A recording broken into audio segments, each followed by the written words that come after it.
केशवाचे ध्यान थरुणी अंतरी, मृत्तिके माझारी नाचतसे. विठ्ठलाचे नाम स्मरे वेळोवेळ, नेत्रिवाहे जळ सद्गतीत. कुलालाचे वंशी जन्मले शरीर, तो गोरा कुंभार हरिभक्त. रामकृष्ण हरी. मित्रांनो, आज मी तुम्हाला घेऊन आलो आहे धाराशिव जिल्ह्यातील व कळंब तालुक्यातील संत श्रेष्ठ श्री गोरोबा काकांच्या तीर या गावी.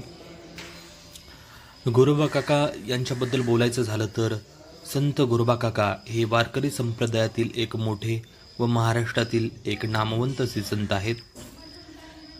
हे महाराष्ट्राचे मोठे भक्त असून त्यांनी अनेक अभंग लिहिले.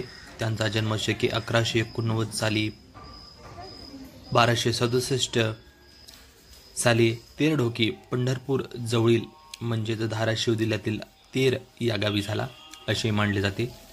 त्यांच्या वडिलांचे नाव माधवबुवा आणि आईचे नाव रखुमाई असे होते. त्यांना सर्वजण गोरोबा काका म्हणून हाक द्यायचे. तेरनगरीत गोरोबा काका यांचे कुटुंब धार्मिक वृत्तीचे होते. त्यांचे कुटुंबीय कालेश्वर या ग्रामदैवताचे उपासक होते. त्यांचे आईवडील कुंभारकाम करून आपला उदरनिर्वाह करायचे. त्यांचे वडील गावात संत माधवबुवा म्हणून ओळखले जायचे. त्यांना 8 अपत्ये झाली, पण दुर्दैवाने ती फार काळ जगली नाहीत. आपल्या 8ही मुलांना त्यांनी आपल्या करुण व दारुण हृदयाने पुरले. पण ईश्वराची किमया वेगळीच होती.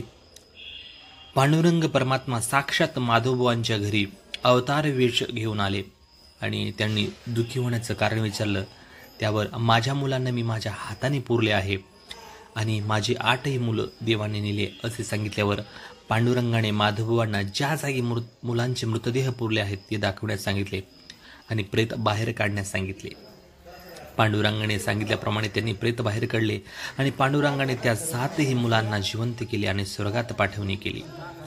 नंतर त्यांनी 8व्या मुलाला देखील जिवंत केले आणि स्वर्गाकडे तो जायला निघाला असताना तेवढ्यात पांडुरंगाने त्यांना थांबवले आणि माधवबुवा व रखुमाईच्या हातात दिले आणि म्हणाले, गोरीतून काढल्यामुळे याचे नाव गोरोबा असे असेल अशी आख्यायिका आहे.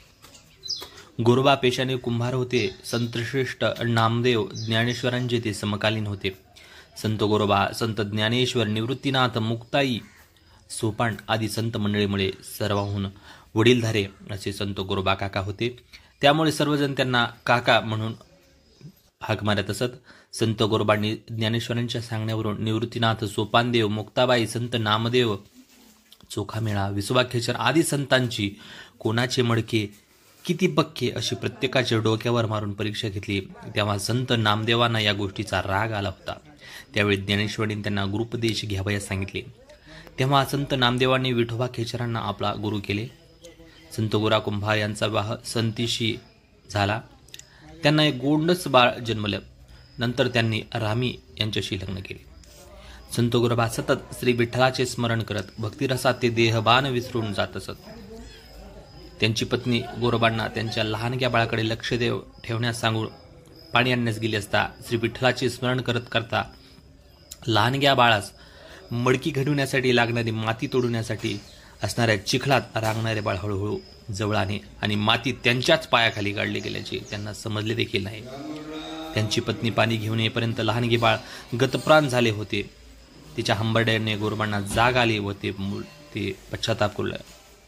नंतर विठ्ठलाच्या कृपेने त्यांचे ते मूल जिवंत झाले अशी एक आख्यायिका या ठिकाणी सांगितली. संत गोरोबांनी शके 1239 मध्ये 20 एप्रिल 1317 रोजी समाधी घेतली. संत गोरोबा कुंभारांची समाधी धाराशिव जिल्ह्यातील तेर या गावात आहे.